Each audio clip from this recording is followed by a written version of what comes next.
माझा रंग थोडा सावळा असल्यामुळे घरात खूप चिंतेचं वातावरण होतं. मी नाकाडोळ्याने रेखीव आहे, पण दुर्दैवाने माझा रंग सावळा असल्यामुळे माझं लग्न काही ठरत नव्हतं. कोणताच मुलगा मला पसंत करत नव्हता. एकदा माझ्या मावशीच्या मुलीचं लग्न ठरलं. त्यासाठी आई आणि मी दोघीही लग्नाला गेलो होतो. त्या लग्नात माझ्या मावशीच्या मुलीचा आत्याचा मुलगाही सुमितही आला होता. लग्नात तो सारखा माझ्याकडेच बघत होता. मी जिथे जायचे तिथे तो यायचा आणि मला काही हवं आहे का किंवा काही मदत करता येईल का अशी त्याची खटपट चालायची.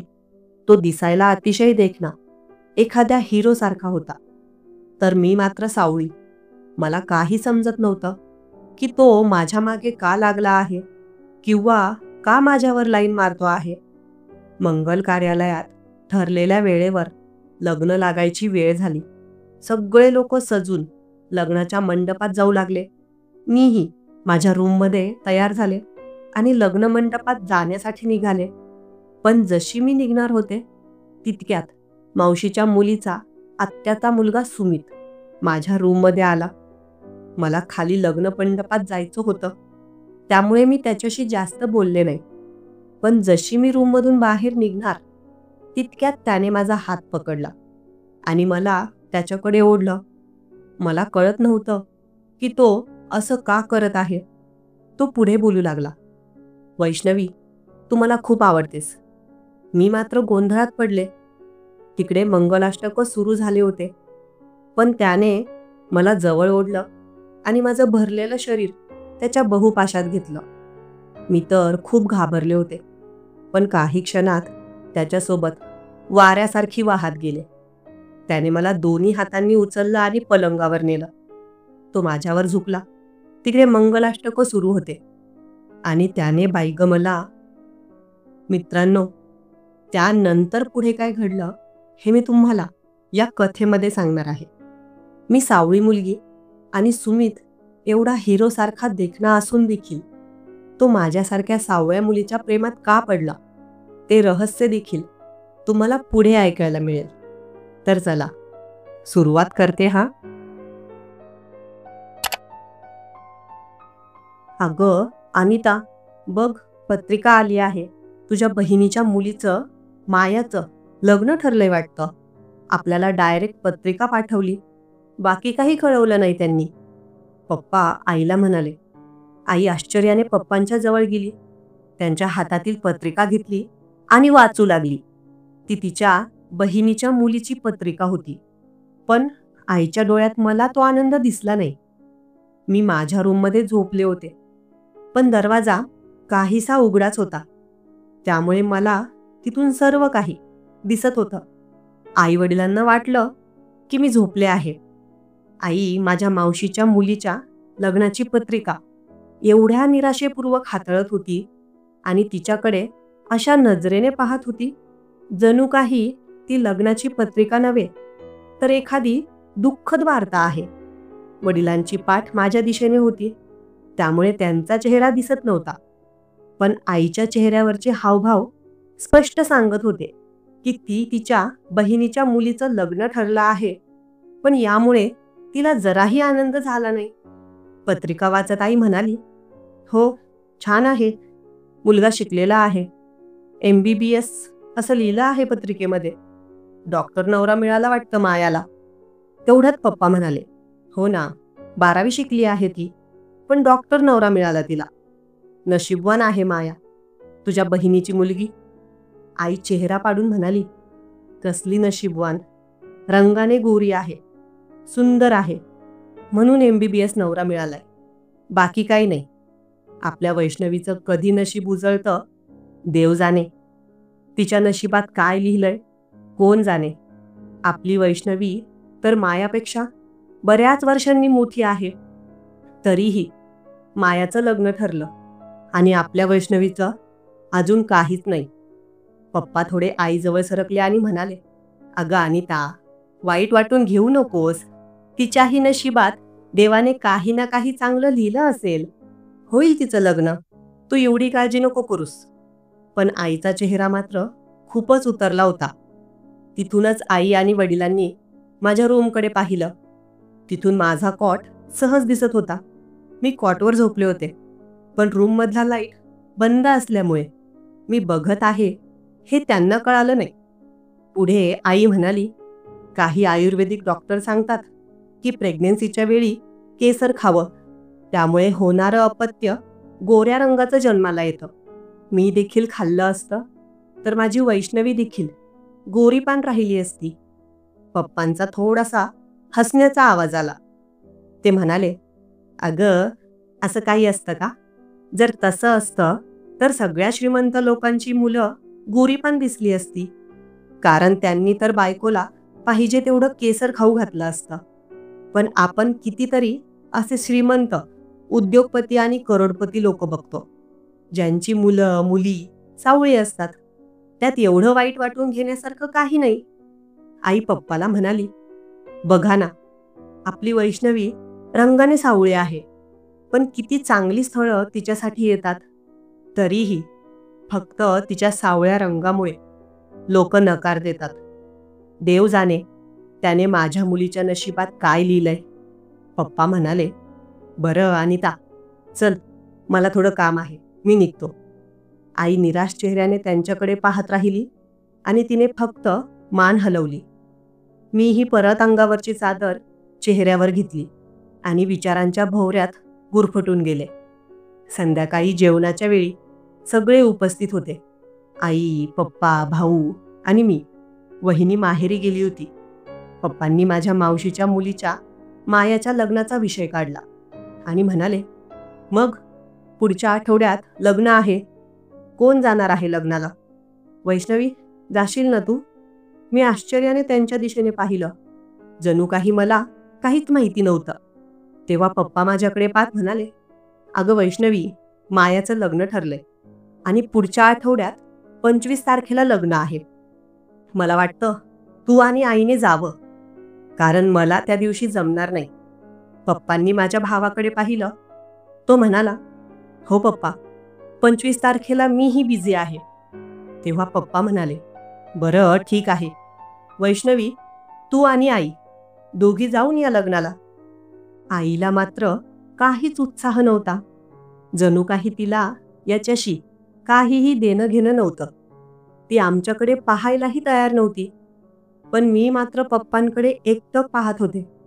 पप्पांनी मला विचारलं, वैष्णवी, जाशील ना बेटा लग्नाला? मी उत्तर दिलं, बरं पप्पा, बघू, अजून काही दिवस आहेत लग्नाला. पप्पांनी काही न बोलता तिथेच विषय संपवला आणि जेवण सुरू केलं. आता पुढचे 5-6 दिवस उलटून गेले, पण मायाच्या लग्नाचा विषय कोणीच काढला नाही. एकदा दुपारी मी किचनमध्ये स्वयंपाक करत होते आणि आई पप्पा बाहेर बसले होते. पप्पा म्हणाले, अगं अनिता, वैष्णवी आणि तू लग्नाला जा. आता लग्नाला फक्त 4 दिवस उरले आहेत. माझं तर म्हणणं आहे की आजच निघायला हवं तुम्ही. अगं वैष्णवी आणि तू लग्नाला गेलात तर तिथे 4 पाहुणे येतात. वैष्णवीलाही 4 लोक बघतील. काय सांगता येतं तिला कोणी तिथे पसंत करेल? आपण अशा छोट्या छोट्या संधी वाया घालवायला नको. घरी बसून कसं जगाला कळेल की आपली मुलगी लग्नासाठी तयार आहे? पप्पांच्या बोलण्यावर आई म्हणाली, अहो, कुठे तिचं लग्न झालं असतं तर आतापर्यंत तिला 1-2 मुलंही झाली असती. बरं ठीक आहे, पण असं थोडी आहे. देवाने तिच्या नशिबात काहीतरी लिहिलं असेलच. कुठे ना कुठे तिचा जोडीदार नक्कीच ठरलेला असेल. बरं ठीक आहे, उद्या मी आणि वैष्णवी जाऊ. आईने पप्पांकडे पाहत सांगितलं. हो, सकाळीच निघा उद्या. पप्पा म्हणाले. काही वेळानंतर मावशीचा फोन आला आणि तिनेही आईला आग्रहाने सांगितलं की काही दिवस आधीच लग्नाला पोहोचावं. मग आईलाही बहिणीचा फोन आल्यामुळे समाधान वाटलं. शेवटी दुसऱ्या दिवशी आई आणि मी लग्नासाठी निघालो. लग्न 25 तारखेला होतं आणि आम्ही 21 तारखेलाच सकाळी निघालो. मावशीचं गाव आमच्या गावापासून काहीसं लांब होतं, पण दुपारी 3 वाजता आम्ही तिच्या घरी पोहोचलो. तिथे काही पाहुणे आधीच आले होते. मावशीने आम्हाला पाहिलं, आईला पाहिलं आणि आनंदाने आमचं स्वागत केलं. चहापाणी झाल्यानंतर मी आजूबाजूला पाहू लागले. माया घराच्या मागे एका जुना पलंगावर बसली होती. तिच्या आजूबाजूला काही मुली होत्या आणि एक दोन मुलंही होती. मी मुद्दामच हसून औपचारिकता म्हणून तिच्याशी बोलू लागले. काय मग माया, फोन वगैरे केला नाहीस बाई, लग्न ठरलं तरी? त्यावर ती म्हणाली, अगं केला होता, पण तू घरी नव्हतीस, तेव्हा मावशी होती. बरं बरं, काही हरकत नाही, मी हसून म्हणाले. माया खूप आनंदी दिसत होती. तिच्या चेहऱ्यावर लग्नाचा उत्साह स्पष्ट दिसत होता. तिच्या बाजूला एक देखणा मुलगा उभा होता. अधूनमधून तो माझ्याकडेच पाहत होता. मीही त्याच्या नजरा जाणवताच मायाच्या बाजूला एका खुर्चीवर बसले. तेवढ्यात तो मुलगा मस्करीत म्हणाला, एवढी बारीक चिप्पट कशी काय पसंत आली त्या मुलाला? माया थोडी लाजली आणि हसतच त्याच्या हातावर हलकीशी चापट मारली. मग माया माझ्याकडे पाहत हसून म्हणाली, वैष्णवी, हा माझ्या आत्याचा मुलगा सुमित. अरे सुमित, ही माझ्या मावशीची मुलगी. मी त्याच्याकडे पाहिलं आणि त्यानेही माझ्याकडे पाहिलं. मी हलकसं गालातल्या गालात हसले आणि तोही माझ्याकडे पाहून थोडासा हसला. अगं, पण नाव काय आहे तिचं? काही नाव तर असेलच, तो गमतीने म्हणाला. हो, वैष्णवी नाव आहे तिचं. माया म्हणाली, हो का, छान नाव आहे. असं म्हणत त्याने पुन्हा एकदा माझ्याकडे पाहिलं. मायाच्या हातावर मेहंदी नुकतीच काढली होती आणि तिच्या आत्याचा मुलगा सुमित त्याच्या हातात मेहंदीचा कोन घेऊन बसला होता. माया म्हणाली, अगं वैष्णवी, मेहंदी काढ ना तू पण. मी मुद्दामच नको नको नाही असं म्हणाले. मायाने तिच्या मेहंदी लावलेल्या हातांकडे पाहत मला दाखवले आणि म्हणाली, बघ, सुमितने काढली आहे, कशी वाटते? मी मायाच्या हाताकडे पाहिलं. मेहंदी खूप छान काढली होती. तेवढ्यात माया लाडाने म्हणाली, अरे सुमित, वैष्णवीच्या हातावरही मेहंदी काढून दे ना प्लीज. त्यावर सुमित म्हणाला, बरं ठीक आहे, मला काही हरकत नाही, काढून देतो की. माया पुन्हा म्हणाली, घे वैष्णवी, काढून घे ना मेहंदी प्लीज. तिच्या आग्रहामुळे मला मेहंदी काढणे भाग पडलं.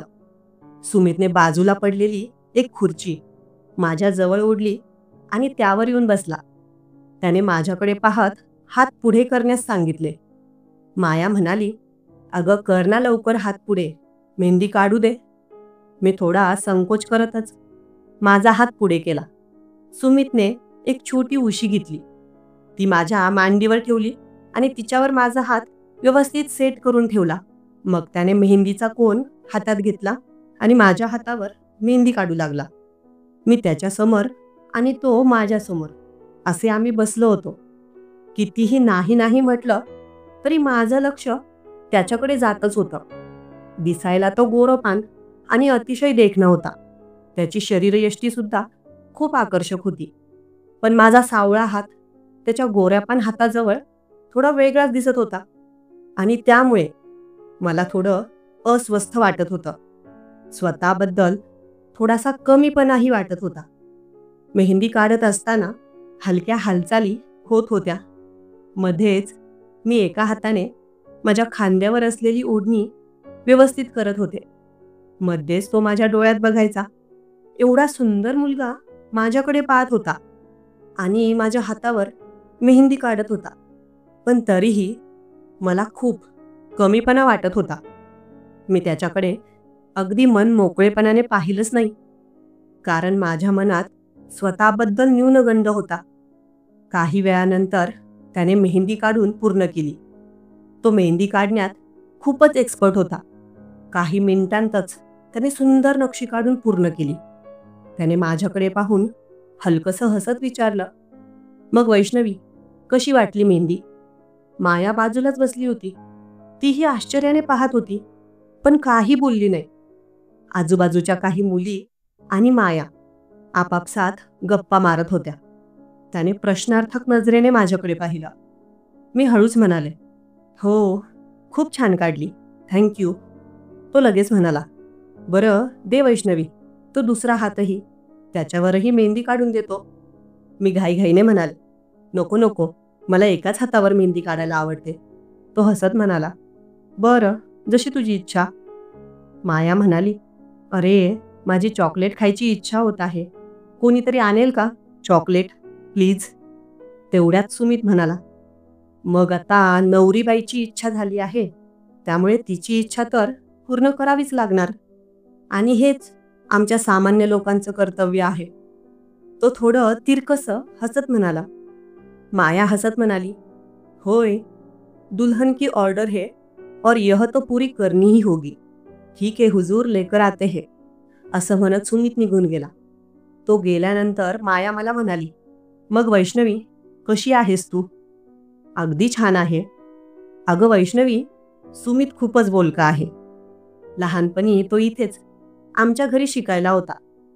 त्यामुळे त्याची आणि माझी मस्करी चालूच असते. पण माया सुमितबद्दल मला एवढं का सांगत होती, हे मात्र तिलाच माहिती. काही वेळाने सुमित चॉकलेट्स घेऊन आला. त्याने सर्वांना एक एक चॉकलेट दिली. मायाकडे पाहत तो म्हणाला, दुल्हनिया, तुम टेंशन मत लो, हम आपको चॉकलेट का कागज निकाल कर देंगे. सुमितने चॉकलेट उघडली, तिचा कागद काढला आणि चॉकलेट मायाच्या तोंडात दिली. माया चॉकलेट घेत म्हणाली, थँक्यू. त्याने चॉकलेट मलाही दिली. पण माझ्या एका हातावर मेहंदी होती.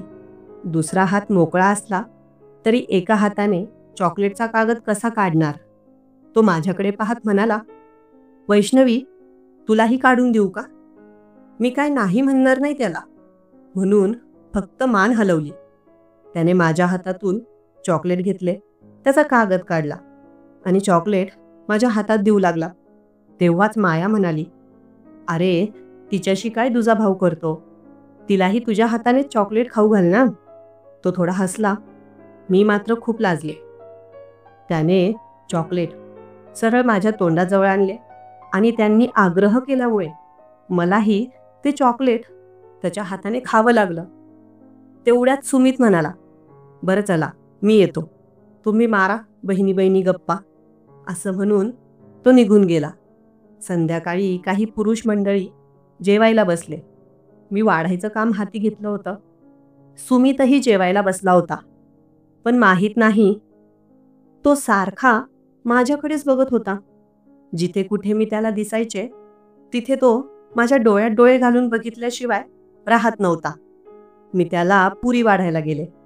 पुरी वाढण्यासाठी खाली वाकले, पण आधी त्याला विचारलं, तुला पुरी देऊ का? तो थोडा हसून म्हणाला, हो दे की. मी 2 पुऱ्या घेतल्या आणि त्याच्या ताटात ठेवल्या. त्याला विचारलं, अजून देऊ का? तो हळूच म्हणाला, तू जर 20ही देशील तरी मी घ्यायला तयार आहे. तू फक्त दे. अगं बाई, तो असं बोलल्यानंतर मला खूपच आश्चर्य वाटलं आणि लाजही वाटली. पण मी त्याच्याशी काही न बोलता त्याच्या ताटात पुऱ्या ठेवून पुढे निघून गेले. पण मी त्याला पाहत होते. जिकडे मी असायचे तिकडे तो येण्याचा प्रयत्न करायचा. माझ्यापासून काहीसा लांब असला तरीही माझ्याकडेच बघायचा. मला काही कळेना, एवढ्या सुंदर आणि हिरोसारखा मुलगा माझ्या आजूबाजूला का फिरत असावा? तो माझ्यावर लाईन मारतोय का? असा संशय आधीपासूनच येऊ लागला होता. पण त्याच्यात आणि माझ्यात खूप फरक होता. मी सावळ्या रंगाची मुलगी, त्याला कुठून पसंत पडणार? हा प्रश्न मनात सारखा यायचा. दुपारी मी टेरेसवर गेले. तिथे कोणीच नव्हतं. सगळे पाहुणे खालीच होते आणि अजूनही काही पाहुणे येत होते.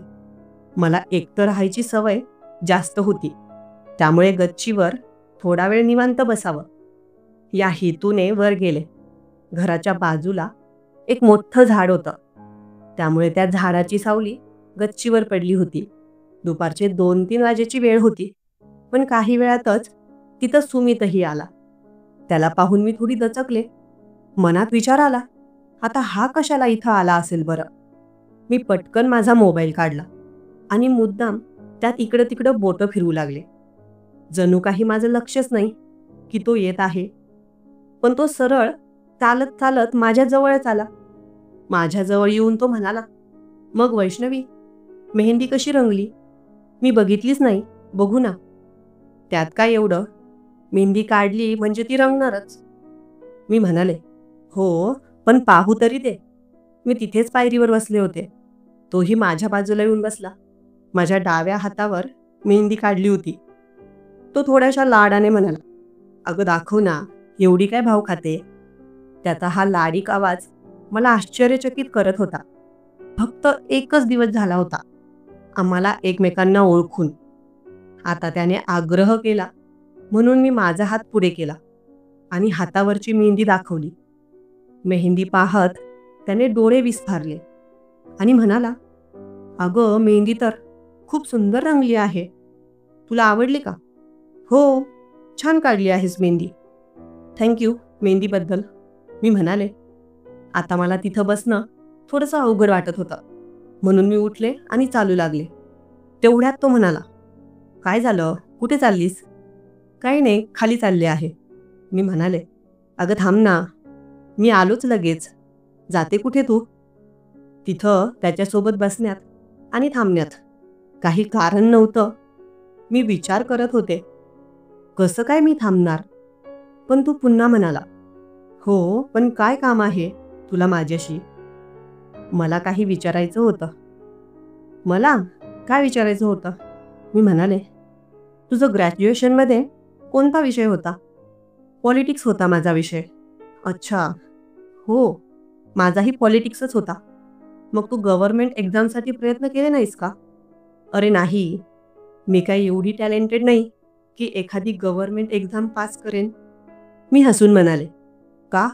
तू केलं होतंस का? हो, केलं होतं, पण काही जमलं नाही.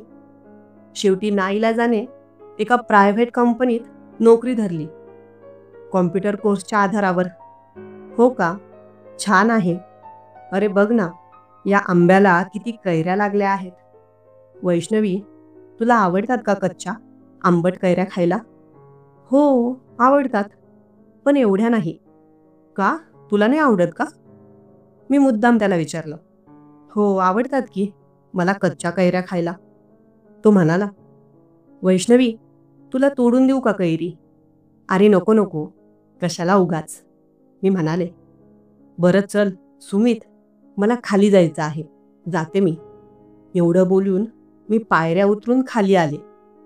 खाली येतात माझ्या लक्षात आलं की घाईत आणि त्याच्यासोबतच्या बोलण्यात मी माझा मोबाईल वरच विसरून आले होते. मी परत वर गेले. तो तिथेच बसलेला होता. जशी मी जिन्याची शेवटची पायरी चढून गच्चीवर आले, तसं पाहिलं तर माझा मोबाईल त्याच्या हातात होता. मी फटाफट चालत त्याच्याजवळ गेले आणि म्हणाले, मी माझा मोबाईल इथे विसरले. त्याने माझा मोबाईल हातात धरून माझ्यासमोर केला आणि म्हणाला, हो, मी येणारच होतो खाली मोबाईल द्यायला. बरं ठीक आहे, थँक्यू, मी म्हणाले. मी त्याच्या हातातून मोबाईल घेतला आणि खाली निघून आले. खाली पाहुण्यांमध्ये जाऊन बसले. तिथं काही बायका गप्पा मारत होत्या. त्यांची गंमत मी पाहू लागले. संध्याकाळी सर्वांचे जेवण झाले आणि अंगणात फटके वगैरे टाकून गाण्यांचा कार्यक्रम सुरू झाला. गावातल्या काही बायका आणि काही नातेवाईक बायका तिथं बसून गाणे म्हणू लागल्या. मला मात्र ती गाणी अजिबात आवडत नव्हती आणि काही कळतही नव्हती. तरी सुद्धा मी तिथं बसून मोबाईलवर लुडो गेम खेळत होते. गेम खेळता खेळता अचानक मला एक नोटिफिकेशन आलं. व्हॉट्सॲपवर मेसेज आला होता. मी लगेच उघडून पाहिलं तर त्यात फक्त हाय असं लिहिलेलं होतं. त्या नंबरची ओळख पटली नाही. मला काहीसं आश्चर्य वाटलं. मग डीपीवर क्लिक करून फोटो झूम करून पाहिला. तो फोटो तर सुमितचा होता. त्याने हाय असं पाठवलं होतं. आता मला कळेना त्याने माझा नंबर कधी घेतला आणि असा डायरेक्ट मेसेज कसा पाठवला असेल. मी काही क्षण विचार केला, पण त्याच्या हाय मेसेजचा कोणताही रिप्लाय दिला नाही. अर्ध्या तासाने त्याचा परत मेसेज आला, हॅलो, कशी आहेस? आता असं मेसेज करण्याचा अर्थ काय आणि तो मला मेसेज का करत होता हे मला काही कळत नव्हता. मी त्याच्या मेसेजचा रिप्लाय न देण्याचं ठरवलं. काही वेळाने त्याचा पुन्हा मेसेज आला. वैष्णवी, काय झालं? माझ्याबद्दल काही राग आहे का तुझ्या मनात? हे पाहून मी विचारात पडले. तेवढ्यात त्याने परत मेसेज केला. वैष्णवी, माझ्याबद्दल काही राग असेल तर सांगू शकतेस. आता मात्र मी रिप्लाय केला. नाही सुमित, काही राग नाही. तू माझं काही वाईट केलंस का? तर मी तुझ्यावर रागवू? तिकडून लगेच त्याचा मेसेज आला. मग काय झालं? तू माझ्या मेसेजला रिप्लाय दिला नाहीस. मी परत काहीच उत्तर दिलं नाही. काही वेळाने त्याचा आणखी एक मेसेज आला. वैष्णवी, तुझी डीपी खूप छान आहे. मी त्याला थँक्यू असा मेसेज केला आणि पुढे विचारलं, फक्त डीपी छान आहे का? त्यावर त्याने स्पष्ट शब्दात उत्तर दिलं, नाही ग, डीपीच नाही तर तो देखील खूप छान आहेस. हे वाचून मी गोंधळले आणि मोबाईल बंद करून ठेवून दिला. आता तो माझं का कौतुक करत होता? त्याच्या मनात माझ्याबद्दल नक्की काय होतं? मला काहीच कळत नव्हतं. मी एवढी काही सुंदर नव्हते की एवढ्या हँडसम मुलाला मी पसंत पडावी. खरं तर आमच्यात जमीन आसमानाचा फरक होता. पण तरीही तो अशा पद्धतीने माझ्या मागे लागला होता. जेव्हापासून मी इथे आले होते, मी पाहत होते की तो इकडे तिकडे फिरत होता आणि सतत काही ना काही मदत करत असायचा. कोणी काही काम सांगितलं तर ते लगेच करायचा. स्वतःहूनही बरेच काही कामं करत होता. ते लग्न त्याच्या मामाच्या मुलीचं लग्न होतं, त्यामुळे तो पुरेपूर मदत करताना दिसत होता. 23 तारखेला संध्याकाळी मायाने मला बोलावलं आणि म्हणाली, अगं वैष्णवी, मला दुकानातून काही सामान आणायचं आहे, पण आता मला बाहेर जाता येणार नाही. प्लीज तू जाऊन घेऊन येशील का? मी म्हणाले, अगं माया, मी इथं नवीन आहे. मला इथल्या जागेबद्दल आणि दुकानांबद्दल काहीच माहिती नाही. तेव्हा माया म्हणाली, काळजी करू नकोस, मी सुमितला सांगते, तो येईल तुझ्यासोबत. तुला फक्त मोटरसायकलवर जायचं आहे. नवरीने आग्रह केला असल्यामुळे ऐकावं लागणार होतं. मायाने लगेच सुमितला फोन केला आणि तोही लगेच आला. मायाने सुमितला सांगितलं, सुमित, मला काही सामान आणायचं आहे. वैष्णवीला माहिती आहे काय घ्यायचं आहे. तू तिला घेऊन जाशील का? सुमितने माझ्याकडे पाहिलं आणि आनंदाने म्हणाला, हो, जातो की. त्याच्या चेहऱ्यावर एवढा आनंद होता की विचारायलाच नको. चल वैष्णवी, असं म्हणून त्याने मला मोटरसायकल जवळ नेलं. मी माझी ओढणी सावरत गाडीच्या मागे बसले. त्याने गाडी सुरू केली आणि म्हणाला, वैष्णवी, व्यवस्थित बस हा. रस्ता थोडासा खराब होता, त्यामुळे गाडी गतगत होती. तेव्हा तो म्हणाला, वैष्णवी, थोडं व्यवस्थित बस. वाटल्यास एखादा हात माझ्या खांद्यावर ठेव. पण मी तसं केलं नाही आणि म्हणाले, नाही, काही हरकत नाही, मी ठीक आहे. आम्ही मार्केटमध्ये पोहोचलो आणि तिथून सामान घेतलं. काही अंगठ्याही ठेवलेल्या होत्या. तेव्हा सुमितने एक अंगठी घेतली आणि माझ्याकडे पाहत म्हणाला, वैष्णवी, ही अंगठी बघ, किती छान आहे, घे ना तुझ्यासाठी. मी थोडी गोंधळले आणि म्हणाले, नको रे, माझ्याकडे खूप अंगठ्या आहेत. असं म्हणून मी त्याला नम्रपणे नकार दिला. सामान घेतल्यानंतर आम्ही परत घरी निघालो. मी त्याच्या मागे मोटरसायकलवर बसले होते, पण तो गाडी थोडी जोराने चालवत होता. अचानक त्याने जोरात ब्रेक लावला. ब्रेक लागल्यामुळे माझा तोल गेला आणि मी त्याच्या अंगावर जाऊन पडले. आता आमच्या दोघांमधील अंतर खूप कमी झालं होतं. माझं पूर्ण शरीर त्याच्या अंगाला लागलं होतं, पण मला खूप लाज वाटत होती आणि थोडं विचित्रही वाटत होतं. पण परिस्थिती तशीच होती. काही क्षणांनी त्याने गाडी पुन्हा सुरू केली आणि आम्ही घराकडे निघालो. घरी पोहोचल्यानंतर मी मोटरसायकलवरून उतरले. लाजून चेहरा लालसर झाला होता. खाली उतरल्यानंतर त्याने एकदा माझ्याकडे पाहिलं आणि गालातल्या गालात हसलं. मी त्याच्याकडे जास्त न पाहता सरळ मायाकडे निघाले. तिने मागवलेलं सामान तिच्या हाती दिलं. काही वेळानंतर माझ्या मोबाईलवर मेसेज आला. तो मेसेज सुमितचा होता. मी व्हॉट्सॲप उघडून मेसेज पाहिला तर त्याने लिहिलं होतं, वैष्णवी, माझ्या मागे मोटरसायकलवर बसण्यात काही त्रास झाला नाही ना? त्रास झाला असेल तर सॉरी हा. त्याचा मेसेज पाहून मी रिप्लाय केला, नाही रे, काही त्रास नाही झाला. 23 तारखेला घरी पाहुण्यांची खूपच गर्दी झाली. मावशीच्या घराच्या बाजूला एक रिकामं घर होतं. तिथे काही पाहुण्यांची व्यवस्था केली. काही पाहुणे शेजारच्या घरी, तर काहींना टेरेसवर झोपवायचं ठरवलं होतं. मावशीच्या टेरेसवर काही बायका आणि वृद्ध महिला झोपणार होत्या. त्यासाठी गाद्या आणि उषा वर नेण्याची तयारी सुरू होती. मी, काही मुली आणि सुमित मिळून मदत करत होतो. गाद्या आणि उषा भाड्याने घेतल्या होत्या. त्या अंगणातून टेरेसवर न्यायच्या होत्या. सुमित गाद्या उचलत होता आणि मी उषा उचलत होते. 2-3 चक्रा झाल्या होत्या. आता मी 3 उषा हातात घेतल्या आणि जिना चढून वर जाऊ लागले. पण जिन्यावर एका बाजूला ठेवलेली गादी माझ्या लक्षात आली नाही. माझा पाय त्या गादीत अडकला आणि मी तोल जाऊन खाली पडू लागले. समोरच सुमित उभा होता. तो धावतच माझ्याकडे आला आणि मला पडण्यापासून वाचवलं. त्याने एका हाताने माझा हात धरला होता आणि दुसरा हात माझ्या कमरेवर होता. आम्ही दोघं खाली पडलो, पण सुदैवाने गादीवरच पडल्यामुळे काही लागलं नाही. मात्र पडताना मी खाली होते आणि तो माझ्यावर आला होता. तिकडे कोपऱ्यात टेरेसवर 2 वृद्ध महिला बसलेल्या होत्या, पण त्या आपल्या गप्पांमध्येच गुंग होत्या. टेरेसवर फक्त एकच लाईट असल्यामुळे फारसा उजेड नव्हता. त्याचा एक हात माझ्या कमरेभोवती गुंडाळला होता आणि मी त्याच्यावर पडले होते.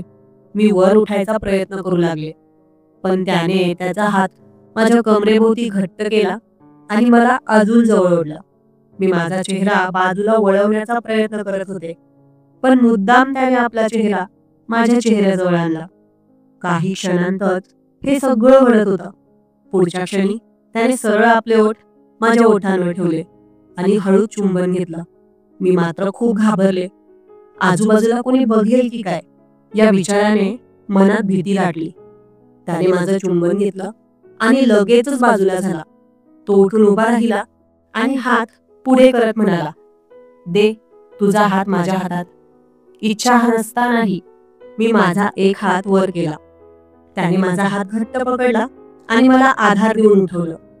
तो माझ्याकडे पाहत होता, त्यामुळे मी खूप लाजले. मी त्याच्याकडे पाहिलं नाही आणि खाली पडलेल्या उषा उचलू लागले. तो म्हणाला, वैष्णवी, लागलं तर नाही ना तुला? मी म्हणाले, नाही नाही, थँक्यू, मला पडण्यापासून वाचवलं म्हणून.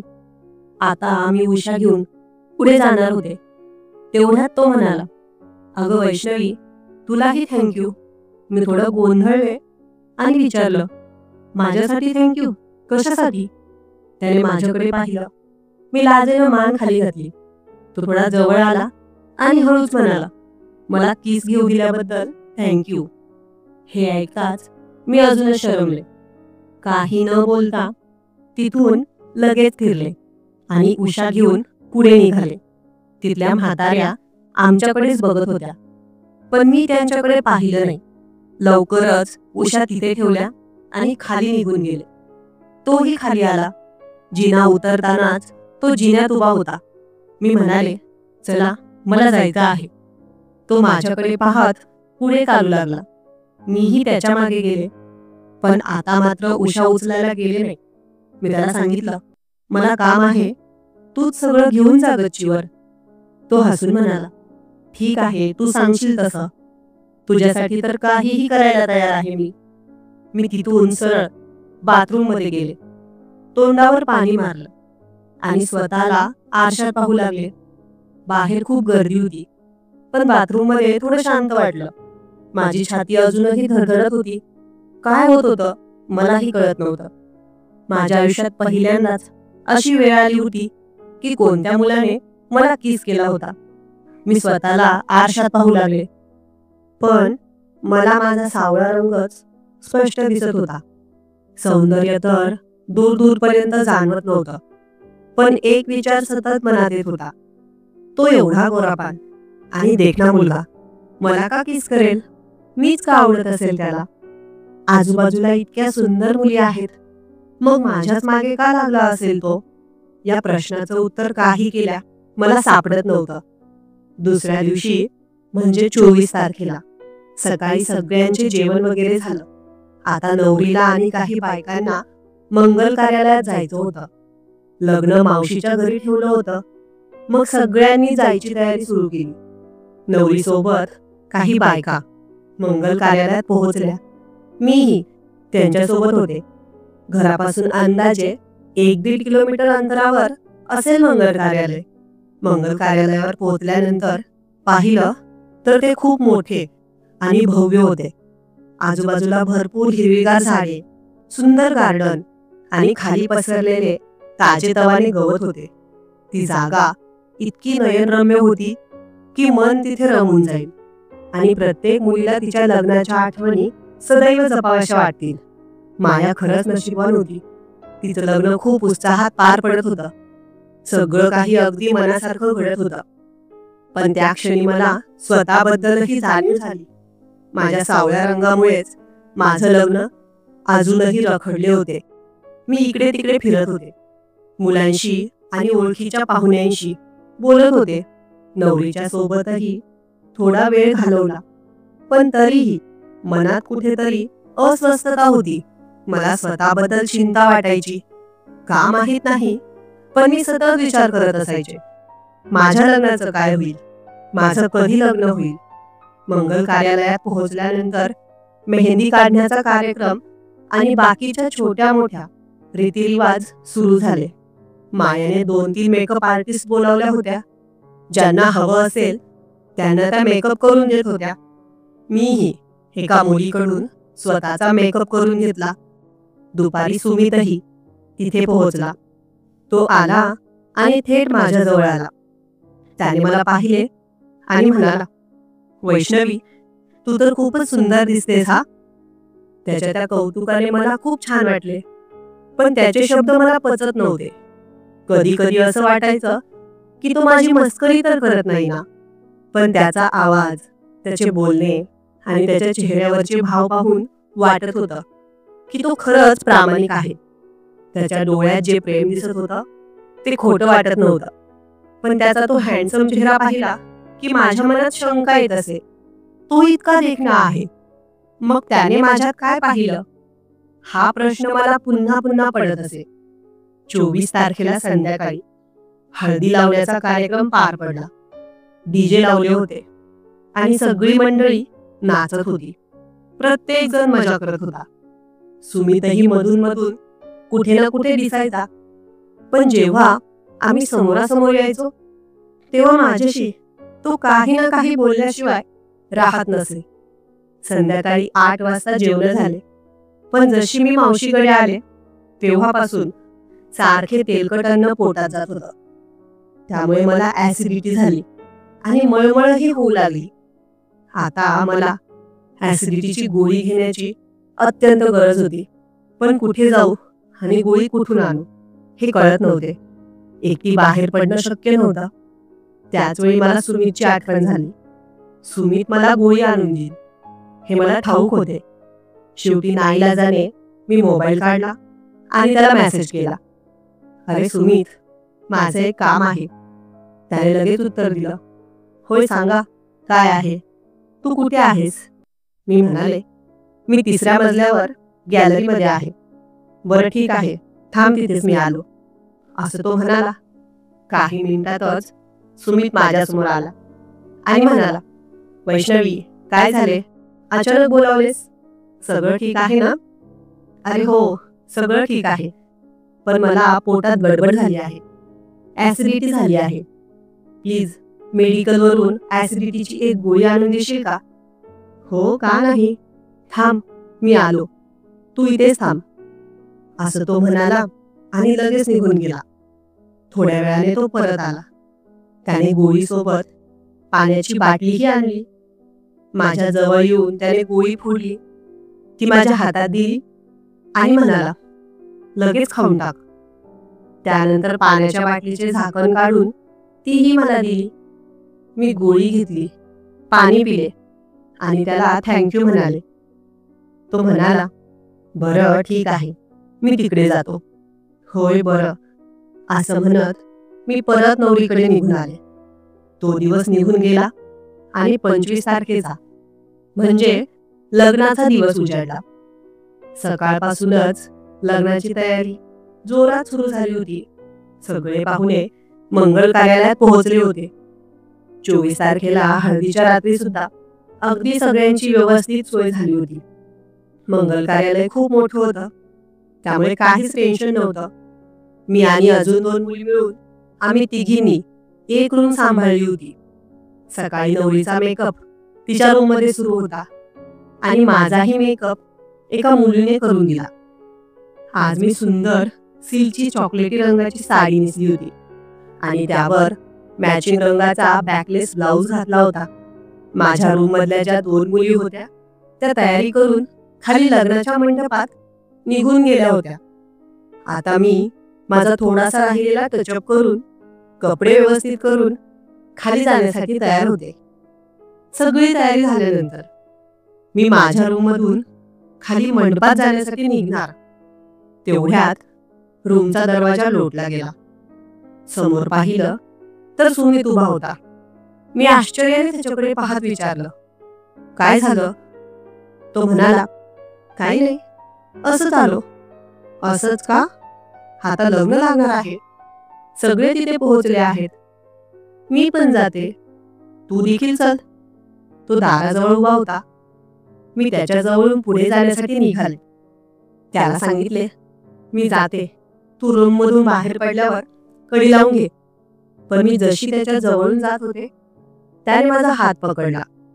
माझ्या उजव्या हाताचं मनगट त्याने त्याच्या उजव्या हातात पकडलं. त्याने माझं मनगट पकडताच मी जागच्या जागी थांबले. त्याच्याकडे पाहिलं तर तो अगदी प्रेमाने माझ्या डोळ्यात डोळे घालून पाहत होता. मी म्हणाले, अरे काय पाहिजे आहे, बोल की. तो म्हणाला, मला तुझ्याशी काही बोलायचं होतं. हो बोलू ना आपण. सुमित, पण आता लग्नासाठी खाली जाणं महत्वाचं आहे. काही वेळातच मंगलाष्टक सुरू होणार आहेत. अगं वैष्णवी, आपल्याला जे काम करायचं होतं ते आपण पार पाडलं आहे. आता नवरदेव नवरी, नवरीचा मामा आणि नवरदेवाचा मामा लग्नाचं काय ते बघून घेतील. सुमित म्हणाला, अरे पण असं थोडी चालतं. आपण लग्नासाठी आलो आहोत आणि तिथं मंगलाष्टक सुरू होत असताना आणि टाळी लागत असताना आपलं तिथं हजर राहणं महत्वाचं आहे. मी म्हणाले, प्लीज सोड ना माझा हात, मला जाऊ दे. मी त्याला सांगत होते, पण माझ्या आवाजात एक नरमपणा होता. तो त्याला जाणवलाच असणार. त्याने अखेर माझा हात सोडला. मी निघणार होते तेवढ्यात तो दाराजवळ गेला आणि त्याने दाराची कडी आतून बंद केली. मग दाराला पाठ लावून उभा राहिला आणि माझ्याकडे पाहू लागला. अरे सुमित, काय लहान मुलासारखं वागतोस? आपण लग्नाला आलो आहोत. जर तिथं मी माझ्या आईला दिसणार नाही तर ती माझी काळजी करेल. मी वैतागून म्हणाले. तेवढ्यात तो हसायला लागला. अरे यात हसण्यासारखं काय आहे? का हसतो आहेस तू? मी विचारलं. वैष्णवी, तू काही लहान मुलगी नाहीस, एवढी टेन्शन घेऊ नकोस. तुझ्या आईला चांगलं माहिती आहे, तू काही लग्नात हरवणार नाहीस. तू काही लहान बाळ नाहीस. असं बोलून तो जोरात हसायला लागला. त्याचं बोलणं ऐकून मलाही थोडं हसू आलं, पण त्याच वेळी लाजही वाटली. मंडपातून आवाज येऊ लागला, चला नवरीचे मामा आणि नवरदेवाचे मामा स्टेजवर या लवकर. नवरदेव आणि नवरीची एंट्री सुरू झाली. बहारो फूल बरसाओ, मेरा महबूब आया है, मेरा महबूब आया है. मी दरवाजाजवळ गेले आणि त्याला म्हणाले, अरे आता प्लीज चल ना, मला जाऊ दे आणि तूही चल. पण त्याने मात्र दरवाजावर पहारा घातल्यासारखं उभा राहून ठरवलं होतं, मला बाहेर जाऊच द्यायचं नाही. मी त्याच्या खांद्यावर हात ठेवून त्याला थोडं बाजूला करण्याचा प्रयत्न केला आणि कडीला हात लावला. पण त्याने अचानक माझा हात पकडला आणि मला जवळ ओढलं. त्याने एवढ्या जोराने झटका दिला की मी थेट त्याच्या जवळ उडली गेले. त्याच वेळी त्याने दुसऱ्या हाताने माझ्या कमरेवर हात ठेवला. मला जवळ घेत त्याने प्रेमाने माझ्या चेहऱ्याकडे पाहिलं. तो माझ्या डोळ्यात पाहत होता आणि त्याने हळूच माझ्या गालावर आलेली केसांची लट मागे सारली. मी लावलेल्या लिपस्टिकमुळे माझे ओठ किंचित थरथरत होते. त्याचा चेहरा माझ्या चेहऱ्याच्या अगदी जवळ आला. तो माझ्या ओठांवर ओठ ठेवणार तेवढ्यात मी थोडी मागे सरकले. माझ्या मनात खूप गोंधळ उडाला होता. काही बोलायची हिंमत होत नव्हती. पण मी धीर एकवटून म्हणाले, अरे सुमित, काय करतोयस तू? प्लीज सोड मला. तो काही न बोलता माझ्या जवळ सरकला. पण मी थोडी मागे सरकले. मी उलट्या पावलांचा वेग वाढवत होते, पण तोही माझ्याकडे हळूहळू सरकत होता. शेवटी मी भिंतीजवळ पोहोचले आणि भिंतीला पाठ लावून उभी राहिले. तो अजून माझ्या अगदी जवळ आला. त्याचा एक हात हळूच माझ्या कमरेवर आला आणि त्याने त्याचे ओठ हळुवारपणे माझ्या गालांवर टेकवले. मला काय करावं हेच कळत नव्हतं. नकळत माझे डोळे बंद झाले. त्याने आपले ओठ माझ्या ओठांवर ठेवले आणि अलगद मला चुंबन देऊ लागला. माझा हात नकळतच त्याच्या पाठीवर गेला आणि मीही त्याला प्रतिसाद देऊ लागले. काही वेळाने त्याने मला दोन्ही हातांनी उचललं आणि पलंगाजवळ नेलं. त्याने मला पलंगावर अलगद बसवलं आणि हळूहळू खाली झोपवलं. मग तो माझ्यावर झुकला. तिकडे मंगलाष्टक सुरू झाल्याचा आवाज येऊ लागला. स्वस्ती श्री गणनायकं गजमुखं मोरेश्वरं सिद्धिदं बल्लाळो गरुडविनायकमः चिंतामणी सेवुरं शुभमंगल सावधान. तेवढ्यात मी बाजूला झाले आणि त्यालाही माझ्यापासून बाजूला करण्याचा प्रयत्न करू लागले. मी म्हणाले, सुमित, प्लीज नको, थांब इथे. तो म्हणाला, का पण वैष्णवी, का थांबवत आहेस तू मला? प्लीज नको थांबू. खरं तर मला सुमित खूप आवडायचा, पण त्याच्यासोबत असं काही करावं हे माझ्या मनातही नव्हतं. वैष्णवी, मला खूप आवडतेस ग, असं तो म्हणाला. आता मात्र मी आश्चर्यचकित झाले. माझ्या अंगात उसळलेल्या त्या मधोहोश लहरी आणि त्या ज्वारभाटा काहीशा कमी झाल्या. मी त्याच्याकडे आश्चर्याने पाहत विचारलं, काय म्हणाला सुमित? होय वैष्णवी, तू मला खूप आवडतेस. I love you. तो अजूनही माझ्यावर झुकलेला होता. मी थोडा वेळ गोंधळून गेले आणि म्हणाले, सुमित, खोटं नको बोलूस. का खोटं बोलून मला आणि स्वतःलाही फसवत आहेस? तुला फक्त माझ्यासोबत तेच करायचं आहे ना? मग कशाला असं खोटं बोलतोयस? अरे, तुझ्यासारख्या इतक्या हँडसम मुलाने माझ्यासारख्या सावळ्या रंगाच्या मुलीला आय लव्ह यू म्हणावं आणि खरोखर माझ्यावर प्रेम करावं, हे खोटं वाटतं रे. मी भावुकतेने म्हणाले, शारीरिक आकर्षणामुळे मी देखील तुझ्या जवळ आले होते, पण आता नाही. सुमित, प्लीज, आपण इथे थांबायला हवं. वैष्णवी, मी खोटं बोलत नाहीये. तू खरंच मला आवडते. सुमित अगदी मनापासून बोलत होता, पण काही केल्या मला ते पटत नव्हतं. सुमित, खरं सांगू का? खरं तर तू मला आवडतोस, पण प्लीज माझ्याशी खोटं नको बोलू. जे आहे खरं तेच बोल. मी थोड्या रागात म्हणाले आणि माझ्या खांद्यावरच्या साडीचा पदर बाजूला केला. त्याच्यासमोर माझ्या गळ्याखालचं भरगच्च भरलेलं शरीर दिसू लागलं. सुमित, हेच हवं आहे ना तुला? मग कशाला खोटं बोलतोयस? स्वतःशी आणि माझ्याशी घे, काय करायचं ते कर, पण माझ्या भावनांशी खेळू नकोस. माझ्या शरीराशी खेळास तर ते एकदा मी विसरून जाईन, पण माझ्या भावना आणि मनाशी खेळास तर ते विसरणार नाही रे मी. मंगलाष्टकांचा आवाज अजूनही कानावर येत होता. त्याने माझा बाजूला झालेला पदर हातात घेतला आणि माझी छाती झाकली. हळूच माझ्या कपाळावर त्याने चुंबन दिलं आणि म्हणाला, वैष्णवी, गैरसमज करून घेऊ नकोस. मी इथे फक्त तुझा उपभोग घेण्याच्या इच्छेने आलो नाही. मी त्याच्याकडे प्रश्नार्थक नजरेने पाहत म्हणाले, मग दुसरा काय उद्देश असू शकतो एखाद्या हँडसम मुलाचा माझ्यासारख्या सावळ्या मुलीकडे? हे बघ वैष्णवी, तू खरंच मला आवडतेस आणि मला तुझ्यावर खरंच प्रेम आहे. ह्यात खोटं काहीच नाही, तो स्पष्टपणे बोलला. अरे, तू एवढा हँडसम, गोरा पान, एखाद्या हिरो सारखा दिसणारा मुलगा आणि मी सावळी मुलगी, हे बिलकुल पटण्यासारखं नाही. तू माझ्यावर का प्रेम करशील? ठीक आहे, मी मेकअप केला आहे, त्यामुळे तुला गैरसमज होऊ शकतो. पण हे बघ, तू माझा खरा सावळा रंग पाहिलायस.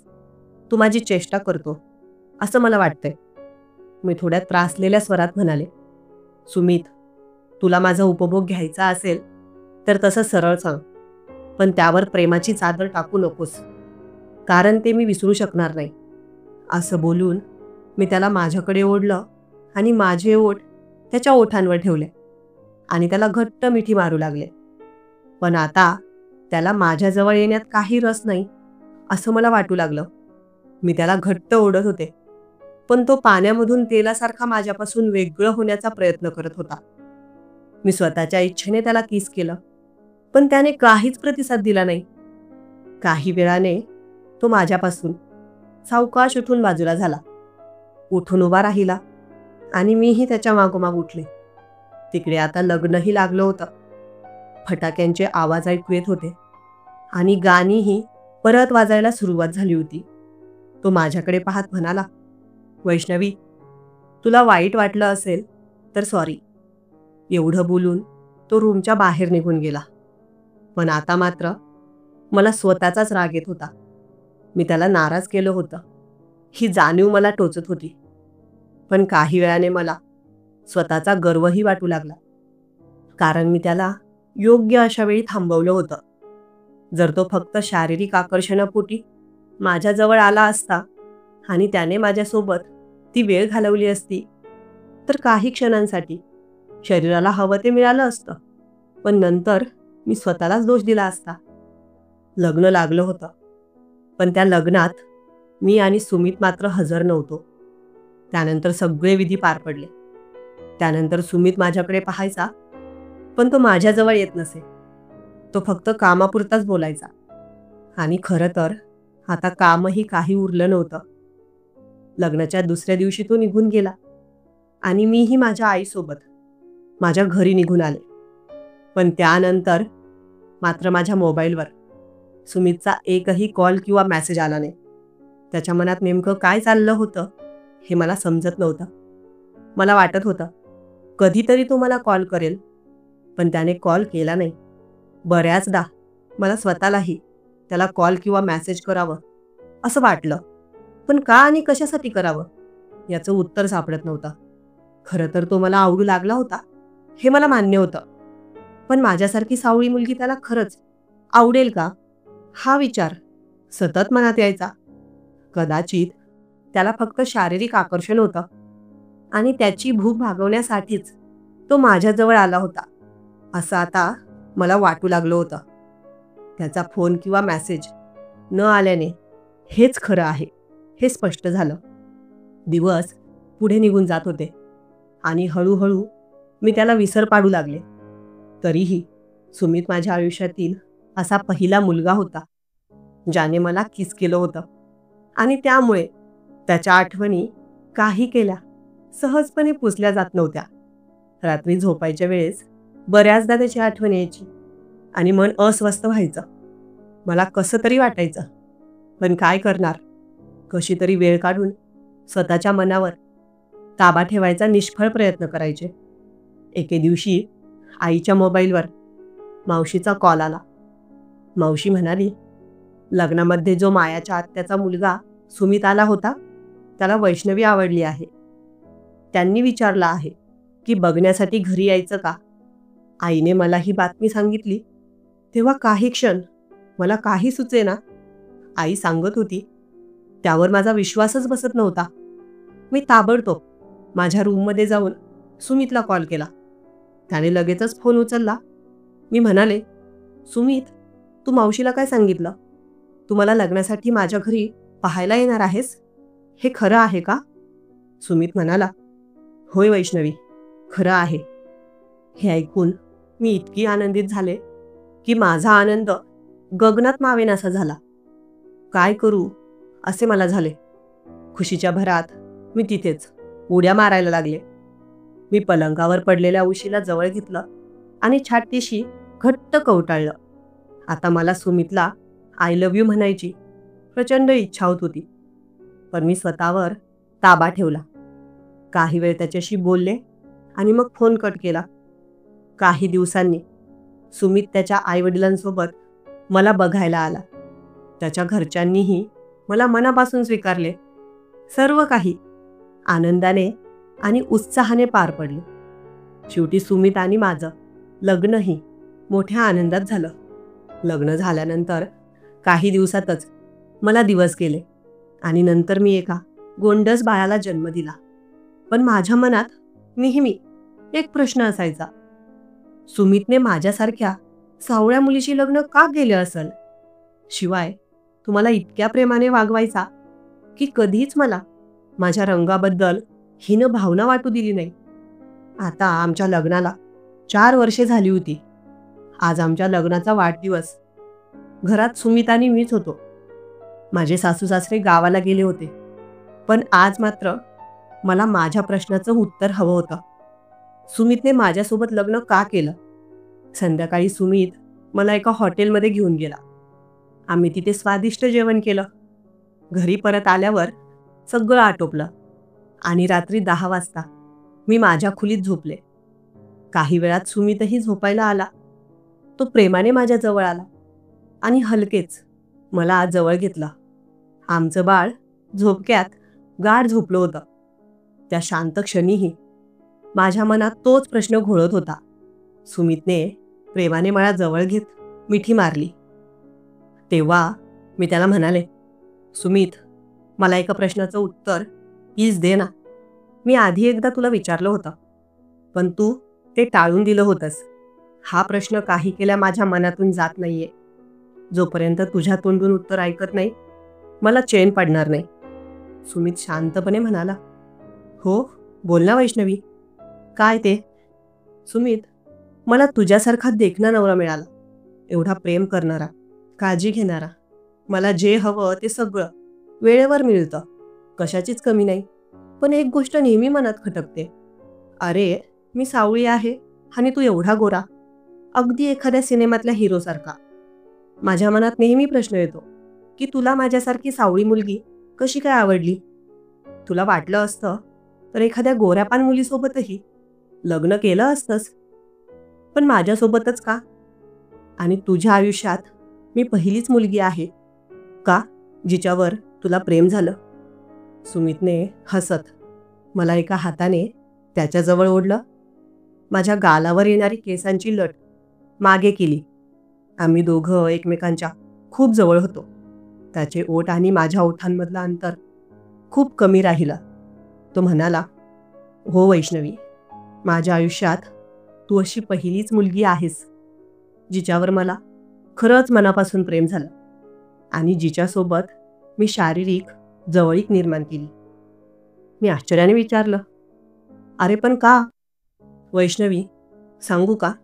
पण जे मी तुला सांगणार आहे त्याने तुला वाईट वाटणार नाही ना? मी आत्मविश्वासाने म्हणाले, नाही रे, काहीच वाईट वाटणार नाही. प्लीज सांग ना. वैष्णवी, आजकालची दुनिया खूप बदललेली आहे.